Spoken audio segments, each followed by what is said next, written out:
Hello, അനിപ്പരിപ്പറമ്പാണ്.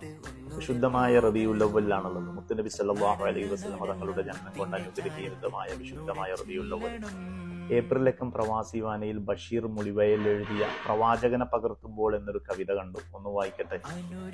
പ്രവാചകൻ മുഹമ്മദ് നബിയെ കുറിച്ചൊരു കവിത എഴുതാനിരുന്നതായിരുന്നു. ഇരുട്ടിലൊരു സൂര്യനെ വരയ്ക്കൂ, വേനലിലൊരു മഴയെയും മരുഭൂമിയിലൊരു മരുപ്പച്ചയെയും പേന ധൃതിപ്പെട്ടു.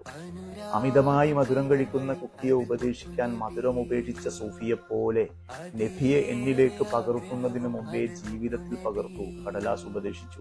എത്രയോ വട്ടം കേട്ടിട്ടും ചെവി കൊടുക്കാത്ത യാചകന്റെ വിളിക്കുത്തരമേകി.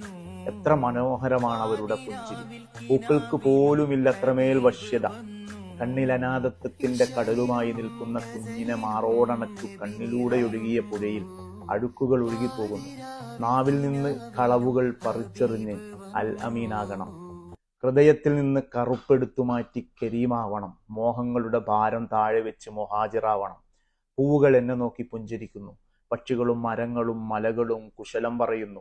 മേഘങ്ങൾ അനുഗമിക്കുന്നു. നക്ഷത്രങ്ങൾ നോക്കിച്ചിരിക്കുന്നു. ഇതൊന്നും കാണാതെ ഞാൻ എങ്ങോട്ടായിരുന്നു ഇത്രകാലം ഓടിക്കൊണ്ടിരുന്നത്? എല്ലാ ഓട്ടങ്ങളും റദ്ദ് ചെയ്ത് ഒരണു ചോദിക്കുന്നു, നീ എത്ര നിസാരനാണെന്ന് മനസ്സിലായോ? പ്രവാചകന ജീവിതത്തിൽ എഴുതൂ, ഈ ലോകം കവിതയാക്കൂ എന്ന ഒരു അശരീരിയിൽ കവിത പിറക്കുന്നു.